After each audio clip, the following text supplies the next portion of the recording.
question 15.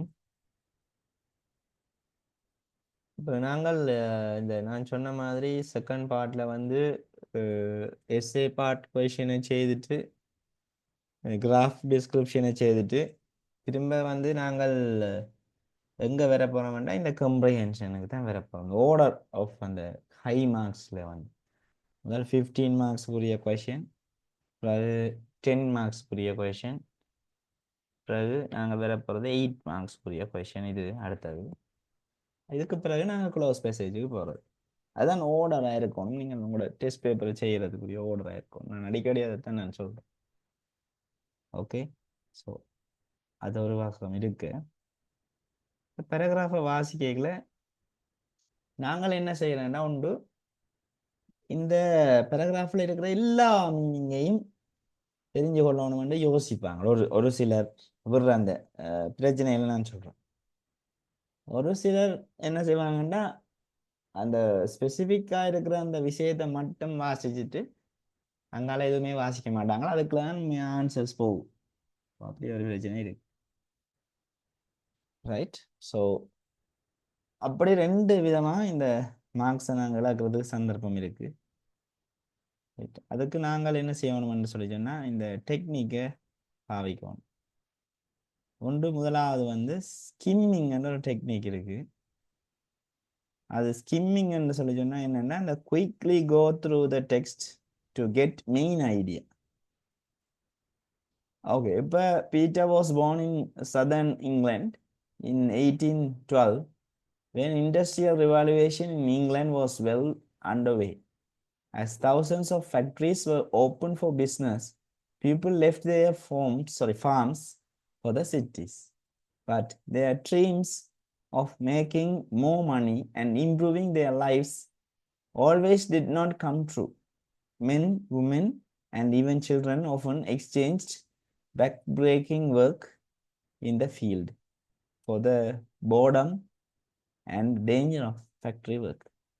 அப்போ இதில் we are talking about Peter என்பது எங்களுக்கு தெரிய வருது. சரியா? அப்போ பீட்டருடைய இதில் லைஃப்பில் வந்து இருந்த ஒரு விஷயத்தை வந்து நாங்கள் இதில் கதைக்க போகிறோம். அதில் டிஃப்ரெண்ட் கைண்ட் ஆஃப் சிச்சுவேஷன்ஸ் அப்படி ஏதாவது இருக்கு.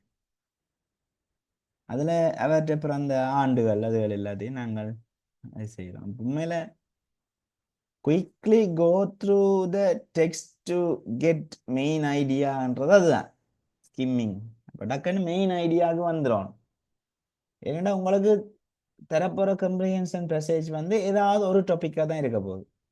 2-3 டாபிக் இல்லை, ஏதாவது ஒரு டாபிக். அப்போ நாங்கள் அதை டக்குண்டு வி கேன் கெட் இட். அதோட பெரிய அளவு ரீடிங் கம்ப்ரிஹென்ஷன் இப்போ ஏ லெவல்ல எல்லாம் வேற லெவலில் இருக்கும். அது வாசிச்சு பிளாங்கி கொள்ளவே எங்களுக்கு அவ்வளோ டைம். உண்மையில இந்த ரீடிங் கம்ப்ரிஹென்ஷன் இதில் வந்து ஓஎல்ல வர ரீடிங் கம்ப்ரிஹென்ஷன் இலகுவானதுதான். சரியா? ரைட். அடுத்தது இந்த ஸ்கிம்மிங்கில் இன்னொரு விஷயம் இருக்குன்னா focus on headings or sub headings, bolded words and summaries. கூடுதலாக இதில் போல்டட் வேர்ட் தருவான் சில இடங்கள்ல. இதில் இந்த கேள்வியில் பெறப்படையில் வந்துட்டு அது என்னன்னு கேட்பான். சரிதானே? அப்போ அந்த மாதிரியான விஷயங்கள் வரைக்கும் you have to think about bolded வேர்ட்ஸ்னா அதில் ஏதோ கொஸ்டின் வரப்போகுதுன்னு ஞாபகம் வச்சிருக்க வேணும். அடுத்த best for previewing material before in depth reading. இப்போ இதில் ஃபுல்லாக வாசிக்கிறதுக்கு முதல் ஏதோ ஒன்று இந்த நாங்கள் வளமையாக செய்கிறது எக்ஸாம் செய்ய வளமையாக செய்கிறது தான் ஸ்கிம்மிங். ஆனால் அதை நாங்கள் பெர்ஃபெக்டாக செய்கிறதில்ல. இது பென்சிலை வச்சு பெர்ஃபெக்டாக செய்யலாம். ரைட், அது அடுத்த விஷயம். அப்போ உண்மையாக ஸ்கிம்மிங்ன்றது மெயின் ஐடியான்னு போட்டு வைங்க. ஸ்கிம்மிங் இதில் நான் ஸ்டார்ட் பண்ணுறேன், இதில் எழுதிடுறேன். ஸ்கிம்மிங்ன்றது ஆக்சுவலாக என்னென்று எழுதி வைங்க.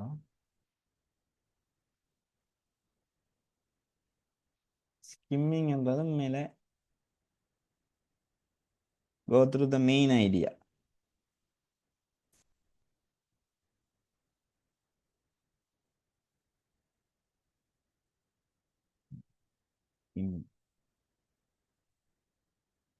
நாங்கள் பேராகிராஃப் வாசிக்க மெயின் ஐடியா என்னன்னு ஒரு முடிவுக்கு வருவோம். அடுத்தது ஸ்கேனிங்ன்றது வந்து ஸ்கேனிங் ஸ்கேனிங்ன்றது வந்து அந்த ஸ்பெசிஃபிக் இன்ஃபர்மேஷன் ஸ்பெசிஃபிக் இன்ஃபர்மேஷன் எங்கே இருந்து நாங்கள் எடுப்போம்னா அந்த மெயின் ஐடியாவில் இருந்து எடுப்போம். Specific information.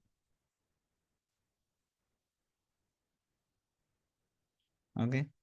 அடுத்தது இப்போ உதாரணமாக மூவி இப்போ எங்களோட முக்கியமான விஷயம் எங்களோட இது வந்து இந்த கொஷனோட ரிலேட் பண்ணி வர்ற விஷயத்தை நாங்கள் அதுக்கு சர்ச் பண்ணணும். அதான் ஸ்கேனிங்.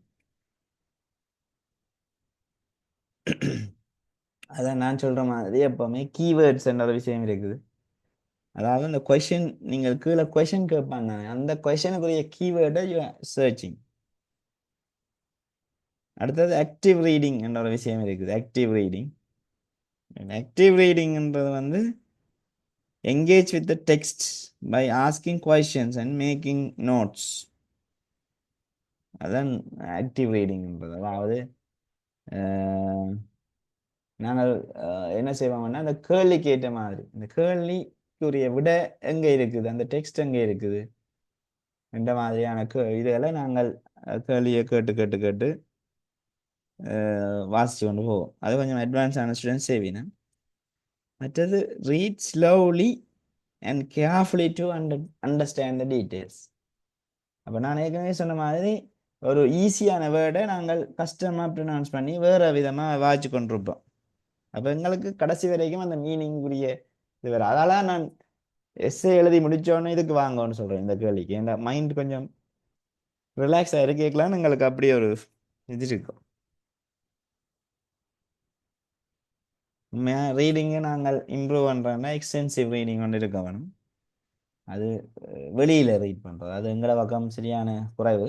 நாங்கள் ஒரு தடவை ஓ லெவல் ஸ்டூடெண்ட்ஸ் வந்து இப்போ literature students accept literature students நாங்கள் வெளியில் இருக்கிற விஷயத்தை ரீட் பண்ணுறது இல்லை. அதோட என்ன செய்வோம்னா எங்களோட புக்ஸில் இருக்கிற விஷயங்களையே ரீட் பண்ண மாட்டேன். அப்போ அப்படியான ஆட்களுக்கு கொஞ்சம் டிஃபிகல்ட்டாக தான் இருக்கும் இது. ரைட். ஓகே. ஸோ அந்த ஹேண்ட் ரைஸ் பண்ணுறால் ஏதாவது கதைக்க போகிறான்றது தான் எனக்கு தேவையாக இருக்குது. அப்படின்னா you can chat me on WhatsApp. Hand rice அவன் இருக்கு. நான் வாட்ஸ்அப்பில் உங்களோட இதை இல்லாட்டி அன்மியூட் பண்ணுங்க. நீட்டு என்னன்னு சொல்லலாம், விஷயத்தை சொல்லலாம். அந்த ரைட். எனிவே திரும்பவும் ஹேண்ட் ரைஸ் வருது. ஓகே. இப்போ நாங்கள் பேராகிராஃபை வாசிக்க போகிறோம். வாசிக்கிறதுக்கு முதல்ல ஒரு சின்ன பவர் பாயிண்ட் ப்ரெசன்டேஷனை பார்த்துட்டு நாங்கள் வாசிப்போம்.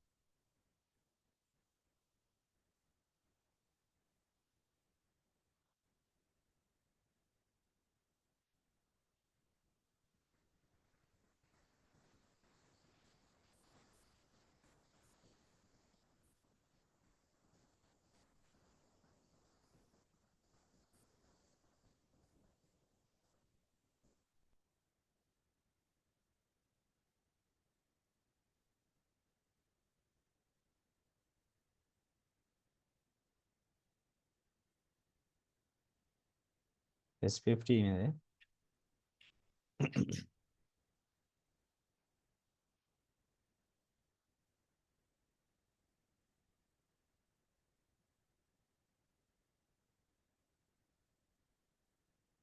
Read instruction carefully.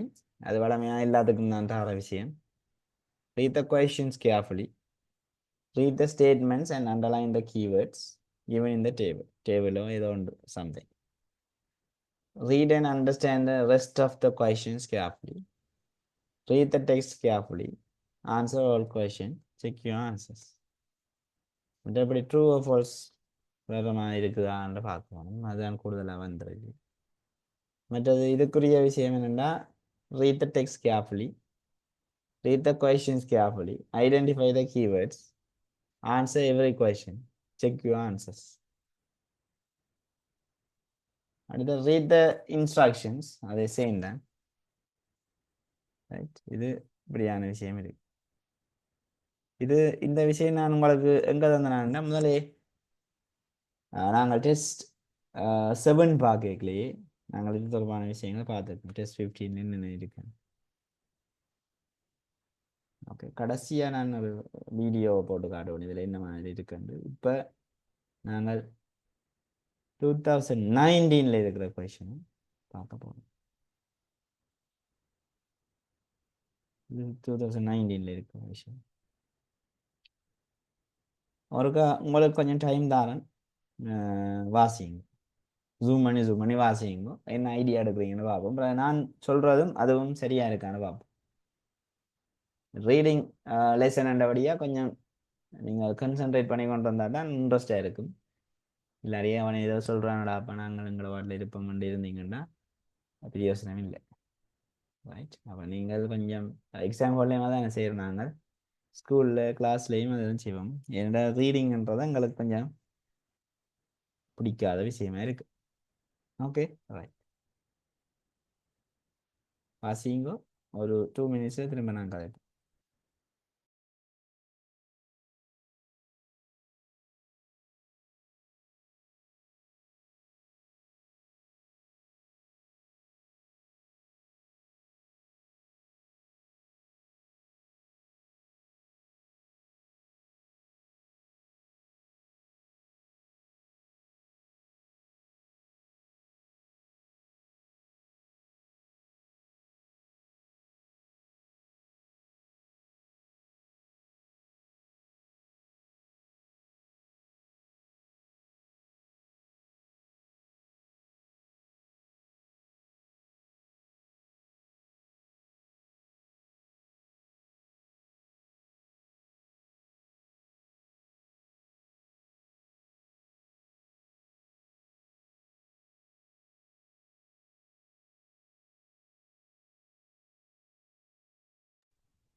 இதில் முதலாவது விஷயம் கேள்வியை பார்த்தோம்னா, Peter was born in London.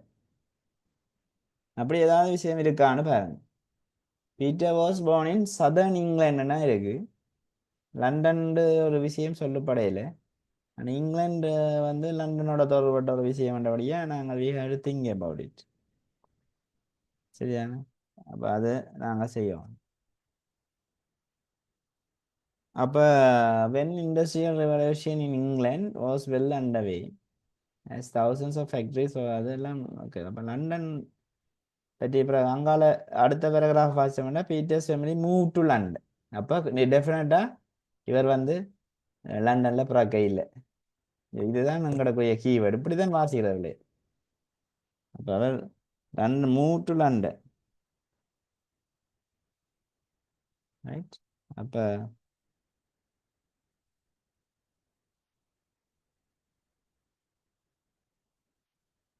அப்போ லண்டனுக்கு மூவ் பண்ணிட்டார். அப்போ ஏற்கனவே வேற எங்கேயோ இருந்தபடியே தான் லண்டனுக்கு மூவ் பண்ணுறாரு. அப்போ டெஃபினட்டாக லண்டனில் பிறக்கையில். ஸோ அதுக்கு நாங்கள் ஃபால்ஸ் சண்டே போடுவோம். முதலாவது ஃபால்ஸ் போட்டுட்டு வருவோம். பீட்டர் வாஸ் born in லண்டன்ன்றது ஃபால்ஸ். அடுத்தது some people in farms migrated to cities. Definitely அது சிட்டிஸுக்கு போயினம் என்றது வந்து இந்த மூவ் டு லண்டன்ல இருந்தே எங்களுக்கு தெரியுது. நிறைய பேர் சிட்டி போயினம். இருந்தாலும் Peter's family move to London when he was 5. His father John worked as a clerk. He was better off than many people in London. அப்போ கனவேர் அப்படி வழிக்கிடினம். சரியா, but with his large family and love for entertaining, he and his wife constantly lived beyond their means. When Peter was 12, John was அதெல்லாம் அங்கே வருது. இப்போ கட்டாயம் ரெண்டாவது எங்களுக்கு ஒரு சரியான விஷயமா தான் இருக்கு. வேண்டாம், ஃபார்ம்ஸ் வந்து மிக்ரேட் ஆகினோம். மிக்ரேட்ன்றது வந்து மேலே ஒரு நாட்டை விட்டு இன்னொரு நாட்டுக்கு போகிறது. சரிதானே, அப்போ அதுதான் இந்த மிக்ரேட்ன்ற ஒரு விஷயம்.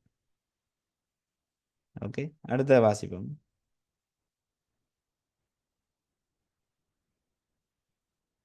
Working in factories became tiresome experience for people. அதுவும் ட்ரூ தான். அப்போ ஒரு அது வந்து ஒரு டயர்சம் எக்ஸ்பீரியன்ஸாக போயிட்டுது. ஏனெண்டா அங்கே வந்து நிறைய இஷ்யூஸ் வந்தபடியே அந்த ஃபார்மில். அப்போ ஒர்க்கிங் இன் ஃபேக்ட்ரிஸில் இஷ்யூஸ் வந்தபடியே வந்துட்டு அப்போ எங்களுக்கு அது 3 கேள்வியும் எங்களுக்கு பயங்கர கிளியர் ஆயிட்டுது. அதாவது பீட்டர் வந்து லண்டனில் பிறக்கையில் என்றும் மற்றது இதென்று சொல்லியும் நாங்கள் பார்த்துட்டோம். அப்போ முதல் 3 கேள்விக்கும் எங்களுக்கு we can get answers clear. அடுத்த Peter had 2 brothers and 1 sister in his family. பார்ப்போம் அது தொடர்பான விஷயம் ஏதாவது இருக்கா. அப்போ his father John worked as a அப்போ large family, but with his large family love of entertaining he was spent. Peter was அப்போ சிஸ்டர் பிரதர் ஏதாவது வருதான்னு பார்க்குறது, தேடி தேடி பார்க்குறது. தேடி பார்க்கல we can get easily இது idea. Peter had 2 brothers and 1 sister என்ற ஒரு விஷயம் இங்கே தரப்படவே இல்லை. சரியா, பீட்டரோட இதை பற்றி ரிலேஷன்ஸை பற்றியோ அல்லது சிப்ளிங்ஸை பற்றியோ நாங்கள் எங்கேயுமே கதைக்கல. அதை ஓவராலாக டக்குன்னு ஓடி பார்க்குறது. இப்போ இது வந்து நாங்கள் ஃபுல்லாக மீனிங்கை அறியாமல் டக்குண்டு ஒரு வரியாக பார்க்குறது. Okay brother sister brother sister brother sister கீவேர்டை தேடுறது. Searching the keyword. சில வேளை அவையோட அப்பாவோட அம்மாவோட பிரதர் சிஸ்டரை தந்திருப்பான். நாங்கள் என்ன செய்வோம்னா அதை பார்த்துட்டு டக்குண்டு ஓ யா தந்திருக்கு எஸ்ன்னு போட்டுருவோம். அப்போ அப்படியான சில மிஸ்டேக்ஸ்கள் வர்றதுக்கு சந்தர்ப்பம் இருக்கு. ரைட். அப்போ இப்படியான சில நார்மல் டெக்னிக்களை பயன்படுத்துங்க. இப்போ நீங்கள் பெரிய எக்ஸாம்ஸ் எழுத பயன்படுத்துகிற டெக்னிக்ஸ், இப்போ ஸ்கேனிங் ஸ்கிம்மிங் அதுகள் எல்லாத்தையும் அவுட் ஆஃப் நாலேஜாக வச்சுருந்தா கூட நீங்கள் இப்படியான சின்ன சின்ன ஐடியாக்களை வச்சுக்கொண்டே கேள்விகளை உடைச்சுக்கொண்டு போகலாம். அப்போ பீட்டருக்கு 2 பிரதர் ஒரு சிஸ்டர் என்ற விஷயம் அங்கே தரப்படையில் அப்போ நாட் கிவன் என்ற ஒரு ஏரியாக்களை வரும். உண்மையாக நாட் கிவிங்ன்றது வந்து 2019ஆம் ஆண்டு தான் முதல் இன்ட்ரடியூஸ் பண்ணப்பட்டது நாட் கிவன் என்ற ஒரு விஷயம். ஏஎல்ல அது இருக்குது, முதலே இருக்குது. அப்போ நான் என்ன செய்வேன்னா இந்த கம்ப்ரிஹென்ஷன் டைப் ஆஃப் கொஸ்டின் செய்யல அப்படி நாட் கிவன் என்ற ஒரு விஷயம் இருக்கு பிள்ளைகள் என்று சொல்லுவேன் நான். அது வளமையானது என்று ஏன்னா நான் ஏ லெவல் பேப்பர்களும் செய்து பார்க்குறபடியா. அப்போ அப்போ நாட் கிவன் என்ற ஒரு விஷயத்தை 2019 கொண்டு வந்தான். முதலும் 2-3 பாசையில் வந்திருக்கு, ஆனால் அதை வடிவா இது செய்யறதில்ல, கன்சிடர் பண்ணுறேன். ஸோ தட்ஸ் இம்பார்ட்டன்ட் இந்த நாட் கிவன் என்ற விஷயம். அடுத்தது John and his wife had spend money with care. என்ன நடக்குது இனிதான் ஸ்டோரிக்க வரீங்க. ஜோனும் ஃபேமிலி வைஃபும் வந்து காசை சிக்கனமாக பயன்படுத்தினமான்றதான் இந்த கேள்வி. John and his wife had spend money with care.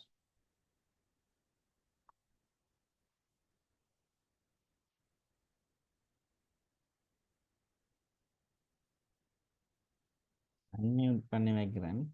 நீங்கள் அந்த ஹேண்ட் ரைஸ் பண்ணாமல் ஏதாவதுண்டா கதையுங்கோ. நிறைய பேர் ஹேண்ட் ரைஸ் பண்ணி டவுன் பண்ண தெரியல. அன்மியூட் பண்ணியிருக்கும் போது நீங்கள் அன்மியூட் பண்ணிட்டு கதைக்கலாமே எதுண்டா. Okay.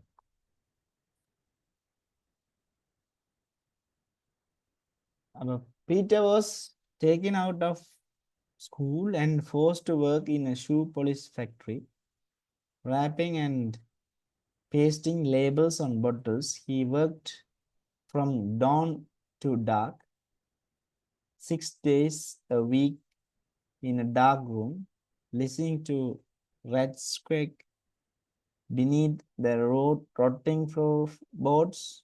His father finally inherited some money, settled his debts, and was released from jail.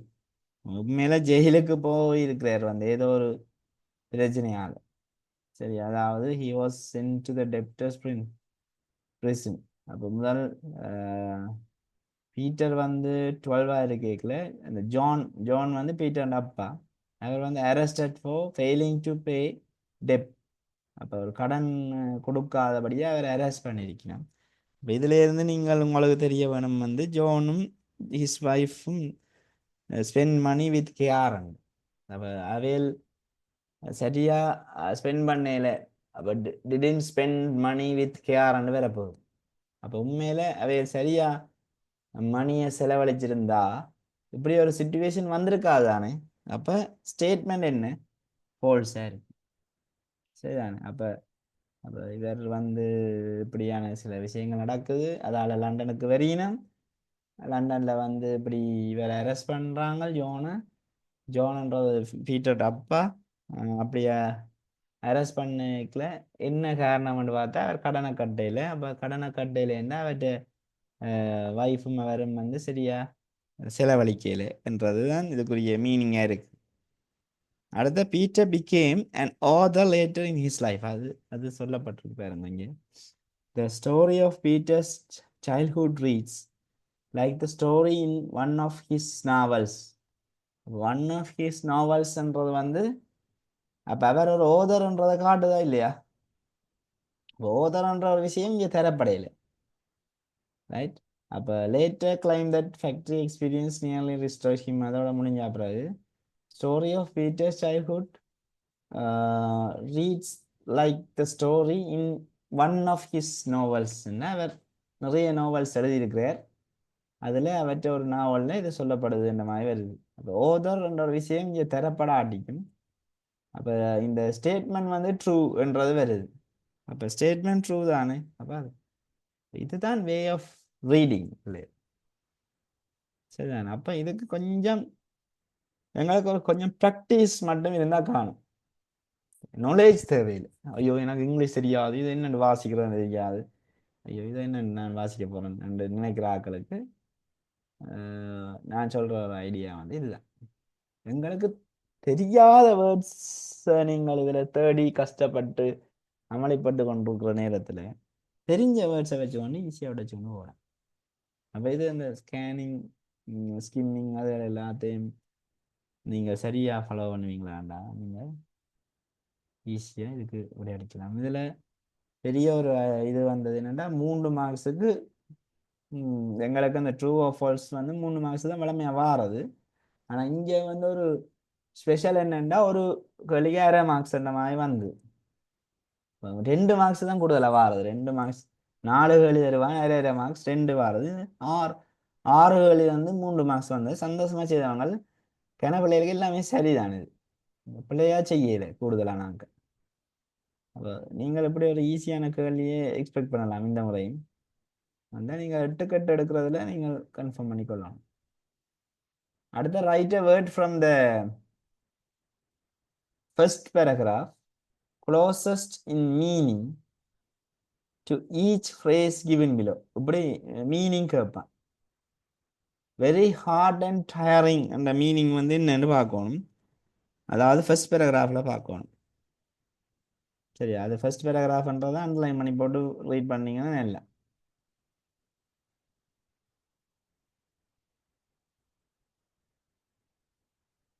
Okay, so first பேராகிராஃபில் வெரி ஹார்ட் அண்ட் டயரிங் என்றது என்னென்னு பார்க்கணும். மற்றது possibility of harm or injury இந்த விஷயத்தை வரும். ஹார்ம் ஓ இன்ஜரி என்றதுக்குரிய மீனிங்கை பார்த்தோம்னா சரி. ஓகே, பாப்போம். திரும்ப பேராகிராஃபுக்கு வா.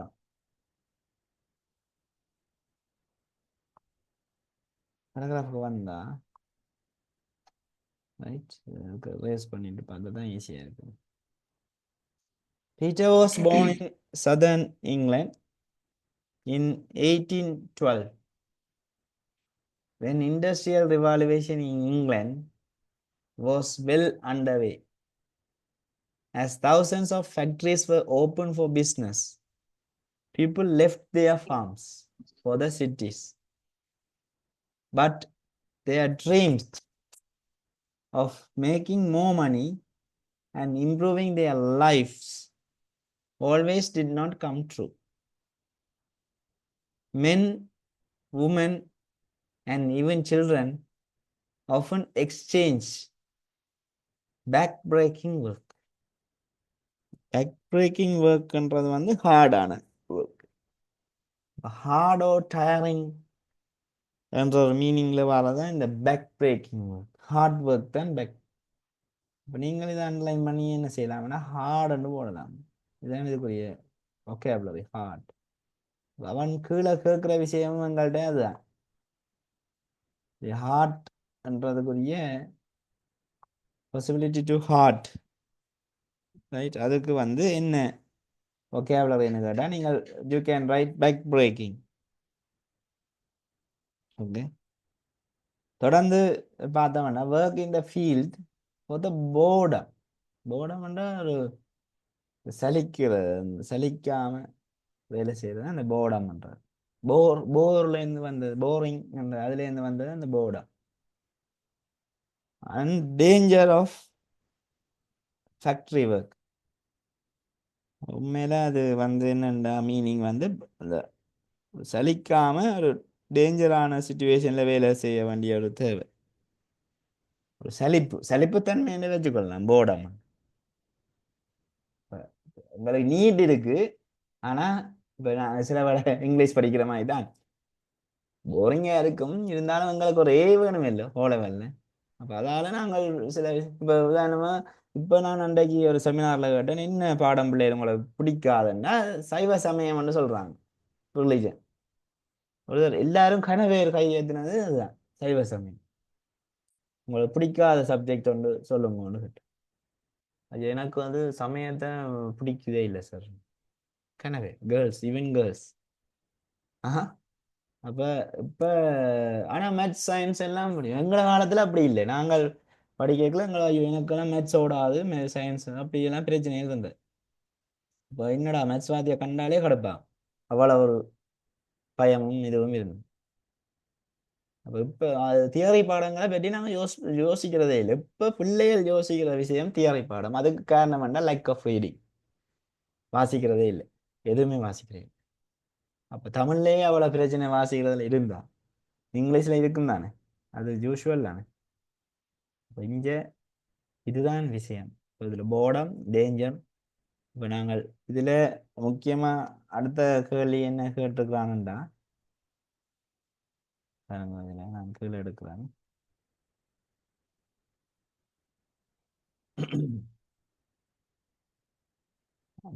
ஒன்றுக்கு முதலாவது பேக் பிரேக்கிங்கை போட்டுட்டோம். அடுத்த பாசிபிலிட்டி ஆஃப் ஹார்மோ இன்ஜரிக்கு நீங்கள் போர்டம் ஓ டேஞ்சர்னு போடலாம். ஹார்மோ இன்ஜரிக்கு போர்டம் ஓ டேஞ்சர்னு போடலாம். அதர்வைஸ் யா போர்டம் ஓ டேஞ்சர்னு போடலாம். தனியாக டேஞ்சர்னு போட்டால் கூட சரிதான். சரியா? எப்படி நீங்கள் you have to search the vocabulary into the paragraph. That's very important. பேராகிராஃபுக்குள்ள சர்ச் பண்ணுறேன். ஓகே விளையாடு. ரைட், அடுத்த விஷயம்.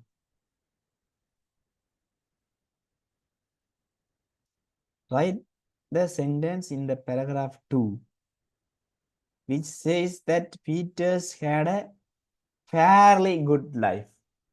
ஓரளவு அவருக்கு ஒரு பொதுவான ஒரு நல்ல வாழ்க்கை ஒன்று இருக்குதுன்றதை காட்டுறதுக்குரிய விஷயம் செகண்ட் பேராகிராஃப். பாருங்க, ஸ்பெசிஃபிக்காக கேட்குறேன். இதுதான் ஃபர்ஸ்ட் பேராகிராஃப்னா நீங்கள் உங்களுக்கு கஷ்டம் இருக்கா, அதை மட்டும் வாசிச்சா சரிதானே பிள்ளைங்க. ஃபர்ஸ்ட் பேராகிராஃபில் இவ்வளவு விஷயம் இருக்கு, செகண்ட் பேராகிராஃபில் இவ்வளவு.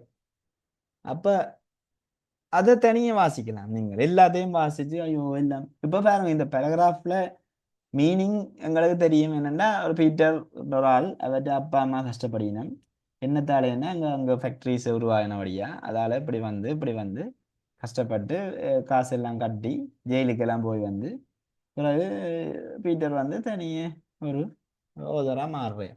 அதான் அந்த ஓவரால் ஸ்கேனிங் வந்து அதுதான் இந்த பேராகிராஃபில் ஓவரால் ஸ்கேனிங் அதுதான். இப்படி எல்லா டாபிக்கையும் நீங்கள் வந்து ஈஸியாக கெஸ் பண்ணி ஈஸியாக அண்டர்ஸ்டாண்ட் பண்ணி செய்யக்கூடிய மாதிரி இருக்கும். கம்ப்ரிஹென்ஷன் கொஷின் நீங்கள் 20-25 நிமிஷம் you can spend for this question.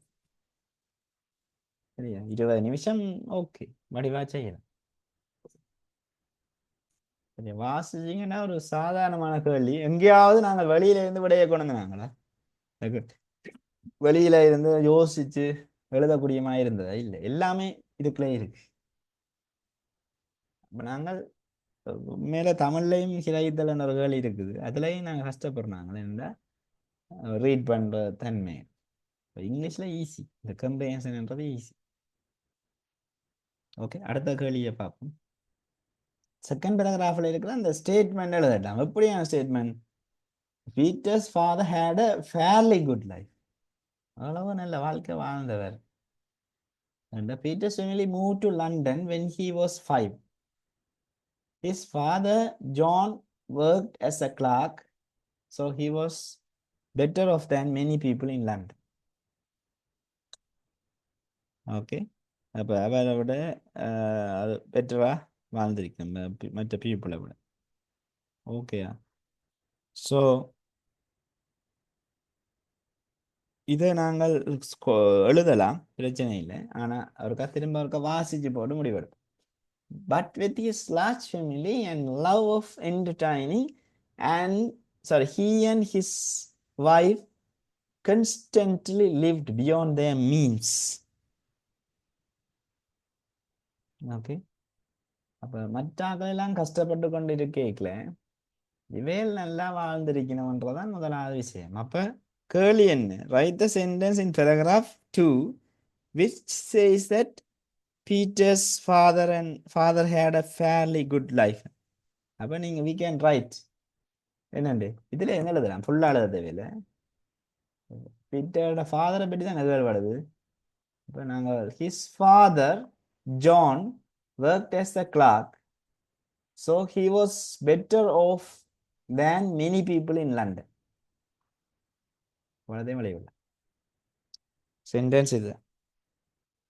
மற்றாக்கள்லாம் better off வேற வேற வந்து பெட்டராக இருந்தார் மற்றாக்களை விட. ரைட், அது கிளாக்காக வேலை செய்கிறாரானே. அதான் அப்போ ஃபேக்ட்ரிஸ் எல்லாம் ஓப்பன் பண்ணி ஃபார்மிங் எல்லாம் டவுன் ஆகி எல்லாம் இங்கிலாண்டை விட்டு அங்கங்கே சிட்டிஸை நோக்கி நகரேக்கல.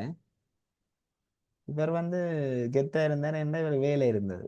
அப்புறம் ஏதோ ஒரு சந்தர்ப்பத்தில் வேறு வேலையில் பாதிப்பு ஏற்பட்டு ஜெயிலுக்கு போய் அப்படி வருது கதை. Okay, right. அப்போ இதில் இது ஆன்சர் இருக்கு பாருங்க. இந்த டைப் ஆஃப் கொஷின்ஸை பாருங்க. முதல் வந்து ட்ரூ ஓ ஃபால்ஸ் கேட்குறான், இதை எழுதி வைக்கும். ட்ரூ ஓ ஃபால்ஸ் கேட்பான். ட்ரூ ஓ ஃபால்ஸ் என்ற விஷயம் இதில் கேட்கப்படும். அடுத்தது நீங்கள் டி அல்லது எஃப்என்னை போட வேண்டி வரும், இல்லாது அந்த கிழமுக்குள்ள நீங்கள் you have to tick out. இப்போ இதில் நான் நார்மலாக சில ஆக லோ லெவல் ஸ்டூடெண்ட்ஸுக்கு என்ன செய்வாங்கன்னா எல்லாத்தையும் ட்ரூவாக போடுவாங்க, இல்லாது எல்லாத்தையும் ஃபால்ஸாக போடுறது, அப்படியான வேலையெல்லாம் செய்வாங்க. ஏன்னா இதில் ஏதாவது ஒன்று சரி வருமெண்டு. சில பேர் சரியான கஷ்டமாக இருக்கும், என்னென்னா பிளாங்காகவே விட்டுட்டு வருவான் ட்ரூவாக ஃபால்ஸ் போடையில. அதில் ஏதாவது போடுங்கண்டாப்பா, அதை போட்டால் அதில் ஒரு அரை மார்க்ஸோ 2 மார்க்ஸோ 1 மார்க்ஸோ வந்ததுன்னா எங்களுக்கு அது ஒரு ஹெல்ப்ஃபுல்லாக இருக்குமில்ல எங்களோட ரிசல்ட்ஸுக்கு. ரைட், அப்போ இம்பார்ட்டன்ட் அதுதான். வடிவாக செய்த கஷ்டப்பட்டீங்கன்னா உங்களுக்கு ரிசல்ட்ஸ் வந்து வரும். ரைட், சும்மா வராது, மேஜிக் இல்லை, இது சொன்ன மேஜிக். விடியாலுமே கஷ்டப்பட்டு படித்து இது செய்ய வேணும். ஓகே, அடுத்த விஷயம். இதில் ரெண்டாவது கேட்கப்பட்ட விஷயம் வந்து vocabulary. என்ன vocabularyன்னு கேட்டான். அதுக்குரிய vocabularyயை சர்ச் பண்ணுங்கோ பேராகிராஃபில் கேட்டான். அடுத்த விஷயம் கேட்டான் எங்களுக்கு சென்டென்ஸ். ரைட் த சென்டென்ஸ். சென்டென்ஸை கேட்டான். Okay, sentence. அடுத்த விஷயம் underline the best explains the behaviors Peter's parents. அதாவது எம்சிக்யூ வருது, எம்சிக்யூ டைப் ஆஃப் கொஷின் வருது. அதே மாதிரி மோஸ்ட் சூட்டபுளாக கேட்பேன். இதுதான் டைப் ஆஃப் கொஷின். இதை ஞாபகம் வச்சுருந்தீங்கன்னா ஈஸியாக நீங்கள் செய்யலாம். மோஸ்ட் சூட்டபுளாக கேட்பேன். இப்போ இதைத்தான் திரும்ப திரும்ப கேட்கப்போம்.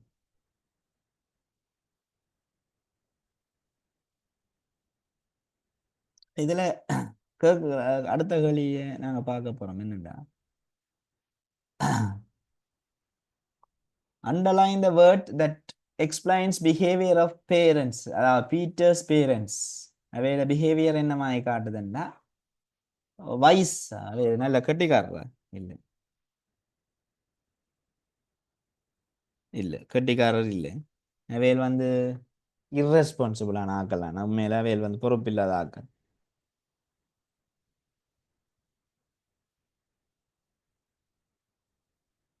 அடுத்து வந்து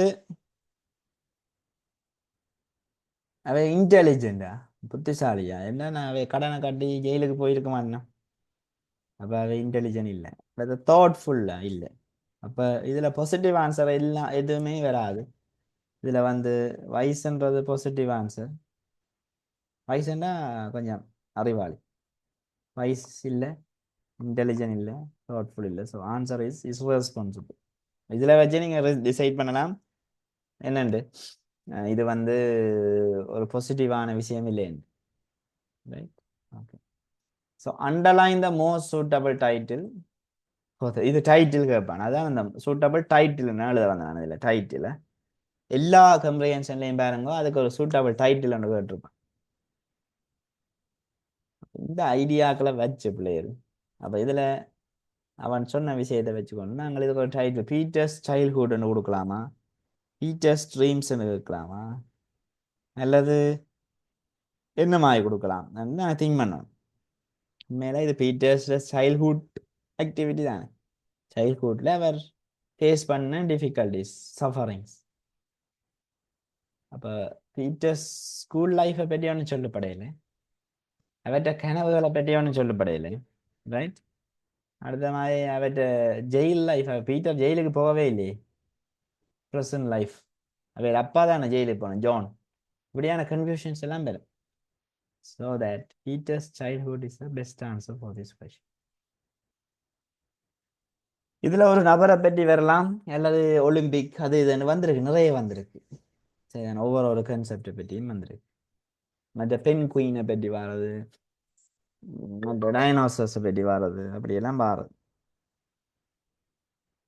இதுதான் பிள்ளைகள் இதுக்குரிய ஐடியாஸ். சரியா, இந்த ஐடியாவை வச்சுக்கொண்டு நீங்கள் மற்ற கம்பெனி நாங்கள் நாளைக்கு இன்னொரு மாடல்ல பார்ப்போம். சரியா, இது பாஸ் பேப்பரில் பார்த்தேன். பாஸ் பேப்பர் மோஸ்ட்லி நீங்கள் ஆன்சர்ஸ் தெரிஞ்சு வச்சிருப்பீங்க, அதால உங்களுக்கு கொஞ்சம் ஈஸியா இருந்த மாதிரி இருக்கும். வேறொரு மாடல் கேள்வி உண்டு. நான் வந்து உங்களுக்கு குரூப்ல போடுவேன், வந்து எல்லா குரூப்லையும் அந்த மாடல் கேள்விக்குரிய ஆன்சர்ஸ் ப்ரிப்பேர் பண்ணி கொண்டு வாங்க. நீங்க எனக்கு அனுப்ப தேவையில்லை, ப்ரிப்பேர் பண்ணி கொண்டு வாங்க.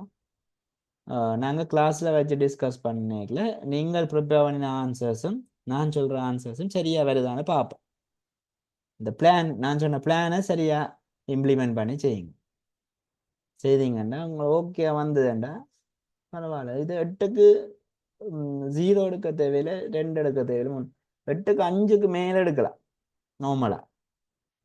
சரி, 8க்கு 8 தான் எடுக்கணும் இல்லை, 8க்கு 5க்கு மேல எடுத்தாலே வெற்றி தான், பெரிய வெற்றி. சரியான இலகுவான கேள்வி. நாங்க மினக்கிறது இல்லை, கடைசி நேரம் பேப்பர் வாங்குற நேரம் இதை கொண்டு போட்டுட்டு கொடுக்குறோம் நாங்கள். இதுக்கு அப்படி செய்யாதீங்க ஒரு நாள். மினக்கெடுங்க, இந்த கேள்வியை வடிவா செய்யக்கூடிய இருக்கு. அப்ப தொடர்ந்து நாங்கள் இன்னும் குறைந்த அளவு நேரம் தான் எழுதியம் இருக்கலாம், அதுக்கு நான் கேள்வி பார்க்க இயலாது. ஸோ சந்திப்போம் நாளை இதே நேரத்தில் வேறொரு விஷயத்தோட. பாய் பாய்.